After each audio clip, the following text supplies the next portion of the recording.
ये है आज की आधुनिक अयोध्या। तो चलिए इसे गहराई से जानने की शुरुआत करते हैं। बस अड्डा।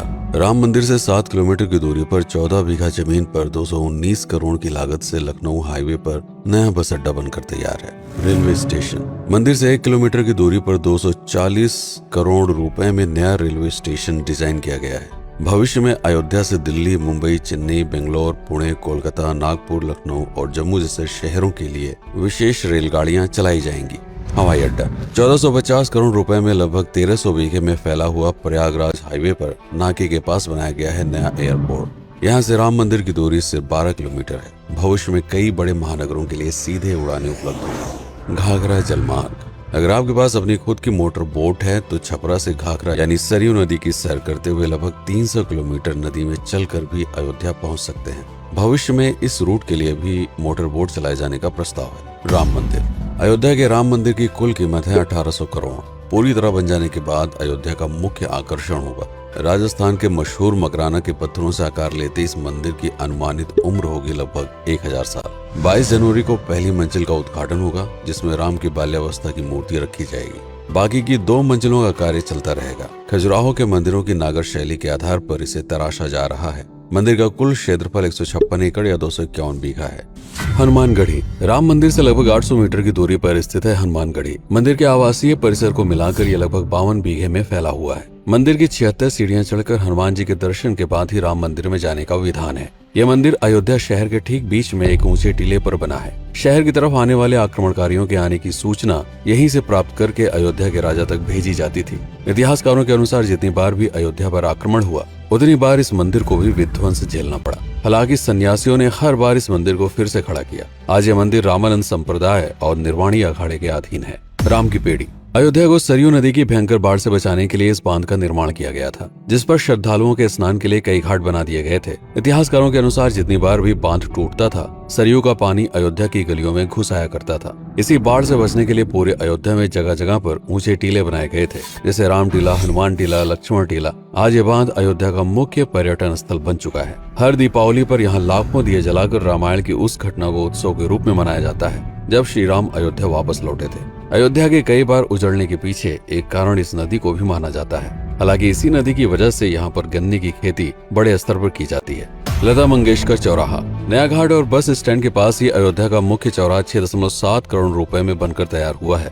पद्मश्री से सम्मानित राम सुथार जी ने 2 माह के कठिन परिश्रम के बाद इस 40 फीट लंबी वीणा को आकार दिया। 14 टन की इस वीणा को लता जी के स्मृति चिन्ह के रूप में यहाँ पर लगाया गया है। इसीलिए इसका नाम नया घाट चौराहे से बदलकर लता मंगेशकर चौराहा कर दिया गया है। धर्मपथ। नया घाट से कुछ पहले सड़क के दोनों तरफ 30 फीट ऊंचे 40 सूर्य स्तंभ लगाए गए हैं, जिसे धर्मपथ का नाम दिया गया है, जो श्री राम के राजकुल सूर्यवंश का प्रतीक है।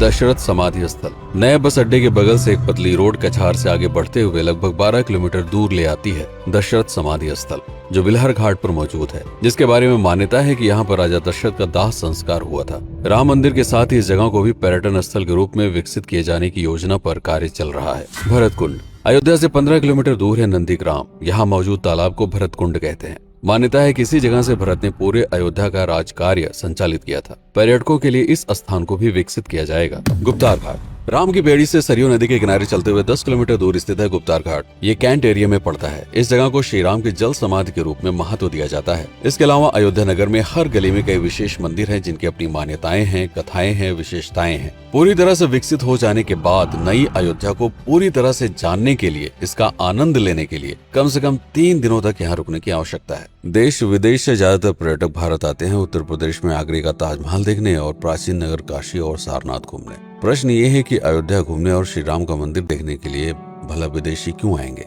और इसका कारण है भारत में लिखी गई राम कथा की सबसे पहली और प्राचीन पुस्तक रामायण। भारत में रामायण के अलावा कंबोडिया में रीमकेर, थाईलैंड में रामकियन, जो कि वहाँ की राष्ट्रीय पुस्तक है, इंडोनेशिया में ककनिक, नेपाल में भानुभक्त रामायण जैसी पुस्तकों में वाल्मीकि की रामकथा से प्रेरणा लेकर इसे अपने अपने देश की संस्कृति के हिसाब से फिर से लिखा गया है। पात्रों के नाम, कुछ नई घटनाओं के अलावा मूल रामकथा सभी में एक जैसी है। इसके अलावा भारत में ही रामकथा को लेकर संस्कृत में 7 संस्करण, हिंदी में 3 संस्करण, गुजराती में 47, उड़िया में 14, तेलुगु में 5, कन्नड़ में 4 और अन्य भाषाओं में लगभग 17 संस्करण मौजूद है। इसके अलावा लिखे गए नाटक, कविताएं आदि को भी अगर मिला दिया जाए तो इस दुनिया में 300 से अधिक तरह से राम कथाएं बार बार लिखी गई हैं। इन सभी राम कथाओं पर कई विशेषज्ञों ने समय समय पर अध्ययन किया और अपने विचार दिए। Father Camille Bulcke, Hermann Jacobi, Wendy Doniger, Edward अल खरर, Alf Hiltebeitel, Paula Richman, Aubrey Menen, Ramesh Menon, Radha Vishwanath, Shantanu Gupta, Meenakshi Jain, Lala Sitaram, Swami Gyanananda Saraswati जैसे कई लोगों ने समय समय पर रामकथा को लेकर गहन शोध किया और इसमें छिपे हुए मूल कथा के साथ ही इसके इतिहास को समझने का प्रयास भी किया।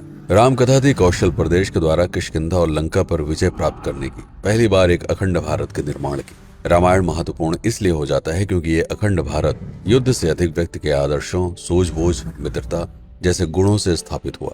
रामायण एक ऐसा डॉक्यूमेंट है जो ये समझाता है कि भारत पहली बार एक कैसे हुआ। इसलिए ये गाथा न तो कभी भुलाई जा सकती है और न ही कभी मिटाई जा सकती है। और आज की अयोध्या उसे अखंड भारत का एक प्रतीक है, अपनी संपन्नता के कारण जिसने समय समय पर बाहरी आक्रमणकारियों का भी सामना किया। अयोध्या की इसी संपन्नता ने यहाँ पर मुगलों को भी आकर्षित किया। महात्मा बुद्ध भी यहाँ पर रुके, सिखों के गुरु साहब भी आए और जैन धर्म के तीर्थंकर भी।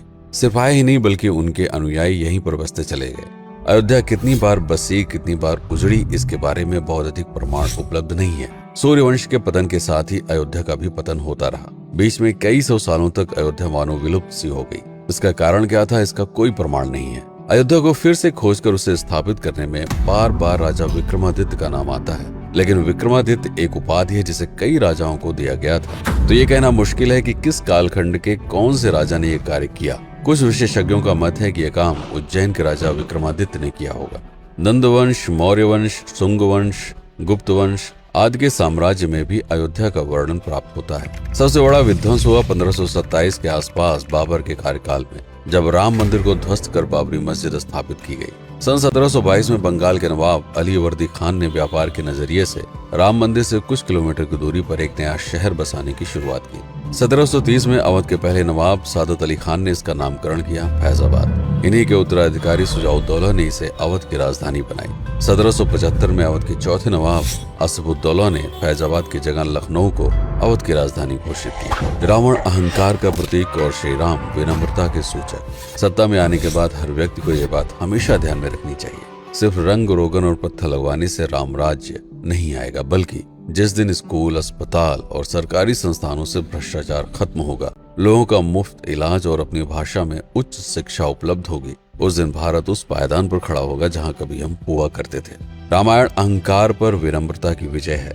अयोध्या को अगर पर्यटन स्थल का केंद्र बनाना है तो इस आधार पर बसाना होगा, राम राज्य लाना होगा, राजनीति नहीं। यदि इस वीडियो में कोई त्रुटि हुई हो तो उसके लिए क्षमा करें। वीडियो पर समय बिताने के लिए आपका बहुत बहुत धन्यवाद। मैं हूं पीके सिंह और आप देख रहे हैं प्रतापगढ़ हब। जय श्री राम, जय अवध, जय भारत।